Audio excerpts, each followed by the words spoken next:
무비 컬렉션 채널은 영화에 관한 이야기, 줄거리, 그리고 영화 속의 인물, 사건 등의 실화를 영상, 스틸 사진, 자막과 음성으로 제작하였습니다. 영화에 관한 줄거리는 이야기의 누설이 포함되어 있으니 이후 해당 영화를 보실 분은 참고하여 보실 것을 권해드립니다.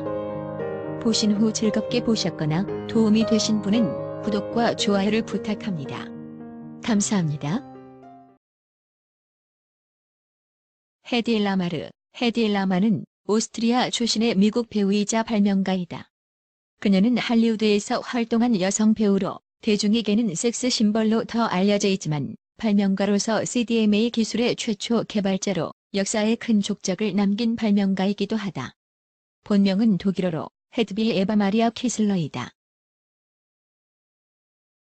제2차 세계대전이 시작될 무렵 헤디 라마와 작곡가 조지 안실은 연합군 어뢰의 무선 유도 체계를 개발했다. 이 체계는 대역 확산과 주파수 도약 기술을 사용하여 주축국의 전파 방해 위협을 극복했다. 미 해군은 1960년대까지 이 기술을 채택하지 않았지만 그들의 발명 원리는 현대의 와이파이와 CDMA 그리고 블루투스 기술에 통합되어 왔으며 이 작업으로 인해 2014년 국립발명가 명예의 전당에 올랐다. 헤디 라마는 1914년 세계 1차 대전이 시작된 해에 오스트리아 헝가리 제국에서 은행가였던 아버지 에밀 키슬러와 부다페스트 출신 피아니스트였던 어머니 거트루트 사이에서 1913년 11월 9일 태어났다. 그의 부모는 모두 유대교였다. 어린 시절에는 발레나 피아노를 배우는 등 전형적인 당대 부유층 자녀처럼 성장하였으나 이때부터 틈만 나면 시계를 분해한 후 다시 조립하는 등 공작과 개발에 대한 소질을 보이기 시작한다. 또한 영화 연기에도 능력을 가지고 있었다. 헤디 라마가 20살이 되던 해인 1933년 체코슬로바키아의 영화 엑스타시에 출연하게 된다. 보수적인 시대에 펼친 최초의 오르가즘 연기와 전라로 숲속을 달리는 장면은 영화계에 큰 쇼크를 주었다. 또 그녀가 10분 동안 알몸으로 수영하는 장면은 그녀 몸매에 대하여 세계의 주목을 끌었다. 1933년 20살 때 유택의 무기상이고 오스트리아인으로서 무솔리니의 파시즘에 세뇌된 프리드리히 만델과 결혼한다. 그리고 그녀는 남편에게 적극적으로 협조했으나 남편은 특유의 독점적인 성격으로 헤디 라마의 배우 생활을 방해한다. 그러나 과학자로서의 삶에는 도움을 주었다. 헤디 라마는 영화 엑스타시에서 단순히 순종적이고 얼굴만 예쁜 배우에 머무르지 않고 관능적인 섹슈얼리즘을 적극적으로 표현하였으나 이 영화는 남편이었던 프리드리히 만델에 의해서 많은 부분을 가위질을 당하게 된다. 그는 헤디가 배우 생활을 하는 것을 매우 탐탁치 않게 여겨서 필름을 불태우거나 외출을 금지하는 등 전형적인 독재적 방식으로 그녀를 괴롭혔다. 이에 더해 아예 헤디의 사회적 관심을 차단하려 무기상이나 과학자들과의 모임에 그녀를 참석하게 만들었는데 공학에 관심이 많던 헤디는 그들 사이에서 많은 지식을 얻을 수 있었다. 이후 파시즘을 혐오하고 연합군을 지지했던 헤디 라마는 그에게서 탈출하기 위해 자신을 감시하던 하녀에게 수면제를 먹여 잠들게 만든 후 하녀로 변장하여 프랑스로 도주하였다. 남편은 그녀를 추적하지만 헤디는 영국을 거쳐 미국에 정착하여 1937년 이혼에 성공하게 된다. 미국에 도착한 후 이름을 헤디 라마로 개명한 후 낮에는 배우의 길, 밤에는 공학도로 이중 생활을 시작한다. 세계 2차 대전 발발 이후 헤디 라마는 어린이를 포함한 피난민이 탑승한 영국 여객선이 독일 유보트의 어뢰를 맞고 침몰하였다는 소식을 접한 후 연합군을 도울 방법을 모색하게 된다.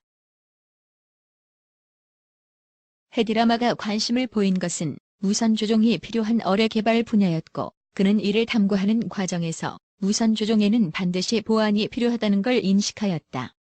그는 자신의 친구였던 작곡가 조지 엔틸과 함께 피아노의 공명 원리에서 착안하여 항공모함과 어뢰가 주파수를 바꿔가면서 통신을 주고받는 개념을 창안하고 연구한다. 그러던 중 MGM은 그녀를 스카우트하여 1년의 모험 영화의 주연으로 기용했는데 1938년 영화 알지에로 명성을 얻는다. 당시 헐리우드에선 헤디라마를 능가하는 미모의 여배우가 없다고 할 정도로 높은 명성을 얻으며 헐리우드 스타에 자리하게 된다. 헤디라마는 이국적이고 정서가 불안정하며 배신을 잘 할 것 같은 매혹적인 여인 역할을 주로 맡았고, 이는 헐리우드에서는 고혹적인 외국 미녀가 아닌 가장 미국적인 여자를 선택한다는 고정적인 클리셰를 형성하기에 이른다. 헤디 라머가 26살이 되던 1939년 영화 열대의 숭례를 촬영한다. 그리고 미국의 극작가 겸 제작가인 진 마키와 미국으로 망명 후 두 번째 결혼을 한다. 특허를 낼 때도 그녀는 자신의 이름을 남편의 성을 포함한 헤드 키슬러 마키로 등록했다. 남편 마키와 사이에 제임스 라마르 마키라는 자녀를 두었다. 헤디는 이혼 소송에서 3년간의 결혼 생활 중 실제로 같이 지낸 날짜는 불과 4일이었다고 진술했으며, 판사는 이후 결혼할 시엔 장래 남편과 최소 3주 이상을 동거할 것이며 그 사실을 진 마키에게 통보할 것을 권고하였다. 이후 1940년 붐타운과 I Take This Woman, 1941년 지그펠트 걸, 1942년 화이트 카고와 토테아 플랫에 출연하면서 연기파 배우로 성장해 간다. 이 시기에 파블로 피카소, 찰리 채플린, 클라크 케이블, 존 F 케네디 등의 거물급 인사들과 교류하며 1940년대의 영화계를 점령하기에 이른다. 한편으론 그 스스로가 감독이 되고 싶어 하기도 했다. 자신의 인생을 개척하기 위해 남편으로부터 벗어나 적극적으로 생일을 꾸린 인물다운 시도였다. 그러나 영화인으로서의 명성은 그가 발명가로서 이룬 업적과 성과를 감추고 드러내지 못하였다. 1940년대의 헐리우드는 배우들에게 선고정적인 이미지만을 강요했고, 오직 헤디의 관능적인 미모만을 부각시키며 그 이외의 것은 전혀 주목받지 못하게 만들었다.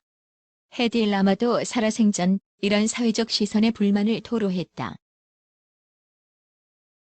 영화 활동도 하면서 연구 개발에도 병행하여 주퍼스 도약을 성공하고 일명 FHSS라는 명칭으로 1942년 미국에 특허를 신청하기에 이른다.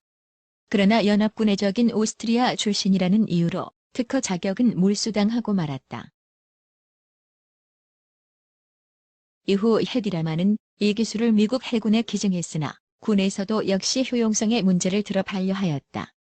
여기에는 무엇보다도 섹스 심벌인 여성 배우가 개발한 기술을 신뢰하지 않았던 통념의 영향이 컸을 것이다. 1943년 미국의 영화배우인 존 로더와 세 번째 결혼을 한다.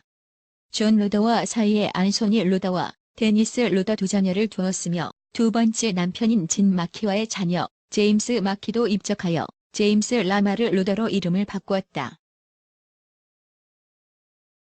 1944년 위험한 실험, 1946년 낯선 여인, 1947년 디스어너드 레이디에 출연한다.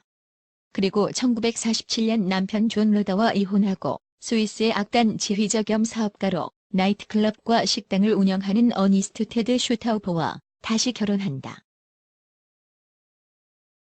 1949년 영화 삼손과 데릴라에 출연하면서 1940년대를 마무리한다. 1940년대 내내 헤디라마는 치열한 경쟁을 뚫고 지구상에서 가장 아름다운 여인으로 꼽혔다. 또한 그녀는 위협적이면서 이국적이고 남다른 여자이기도 했다. 그녀가 맡은 가장 대작인 삼손과 데릴라의 유혹적인 데릴라 역은 급격한 하락 직전의 마지막 역할이기도 했다. 배신과 자살기도, 심리적 불안정 등이 그녀가 맡은 역할의 특징이었고, 연기 활동을 하는 내내 헤디라마는 단순히 섹시한 미녀만이 아니라 한 명의 여배우로 존중받기 위해 무척 애를 썼다. 헤디 라마의 연구 개발 기술은 묻혀갔으나 1950년 트랜지스터의 개발로 재조명을 받게 되어 CDMA 기술의 근간을 완성하게 된다. 이후 FHSS는 DSSS로 변환되지만 에디슨의 폐결 전구가 있었기에 현재의 형광등과 LED가 발전할 수 있었듯이 FHSS 또한 현재의 와이파이, 블루투스, 휴대폰, GPS 등에 지대한 영향을 미친다. 1950년대 들어와서 영화 여권이 없는 여자, 1951년 내가 좋아하는 스파이에 출연한다. 그 후 나이가 40대에 들어서면서 영화에 출연하는 횟수가 줄어들기 시작한다. 그리고 남편 어니스트 테드 슈타우퍼와 1년 만에 이혼을 한다. 1953년 텍사스의 석유 재벌인 하워드 리와 다시 결혼한다. 그리고 1957년 영화 인류의 이야기에 오랜만에 출연한다. 그리고 그녀는 전쟁기에 할리우드의 관능상을 주입해준 여인이라는 유산을 뒤로 남기고 44살에 영화계를 은퇴했다. 1960년 석유 재벌인 하워드 리와 다시 이혼한다. 그래도 그녀의 결혼 생활 중 가장 오래 결혼 생활을 유지했다. 그리고 1963년 헤디라마의 이혼 소송을 담당했던 6살 연하의 미국의 변호사 루이스 제이 보이스와 6번째 결혼을 한다. 헤디 라머의 연기 활동뿐 아니라 그녀의 기술 연구 개발의 열정은 끝이 없었다. 다만 현재 무선 기술들이 활성화되었을 시기엔 이미 특허가 만료되어서 헤디는 자신의 발명으로 단 한 푼의 수익도 거두지 못했다. 이후 헤디라마는 미국 발명가 명예의 전당과 헐리우드 명예의 전당에 동시에 이름이 올린 최초의 인물로 기록되고 1997년 헤디라마와 엔틸은 FHSS의 사회공헌력을 인정받아 미국 전자개척재단으로부터 상을 수여받는다. 헤디 라마르는 시상 당시 때가 왔군요라는 짧은 소감을 남긴 것으로 알려져 있다. 말년에는 사용한 휴지를 버릴 수 있는 곽티슈 등 작은 발명을 지속적으로 연구하다가 2000년에 87세의 일기로 플로리다에서 생애를 마감하였다. 구글은 2015년 헤디라마의 탄생 101주년을 맞이해 구글 두들과 함께 헌정 형상을 발표하면서 노 헤디 라마, 노 구글, 즉 헤디 라마가 없으면 구글도 없다라는 메시지를 전했다. 코렐 드로우 패키지에 그려진图안의 모티브가 되기도 했다. 2018년에는 헤디라마의 이야기를 담은 알렉산드라 딘 감독의 다큐멘터리 영화 밤소리 제작 개봉되었다. 세상에서 가장 아름다운 여인 헤디 라마, 화려했던 할리우드 데뷔, 1940년대 찾아온 전성기, 끊이지 않던 스캔들의 이야기로 제작되었다. 그리고 뒤늦게 밝혀진 그녀의 엄청난 과학적 발명들이 이 아름다운 배우가 발명하였다는 사실과 영화보다 더 파란만장한 삶을 살았던 그녀를 집중 조명한 영화이다. 지금까지 영화배우, 발명가 헤디라마의 스타 이야기였습니다. 도움이 되셨다면 구독과 좋아요를 부탁합니다. 감사합니다.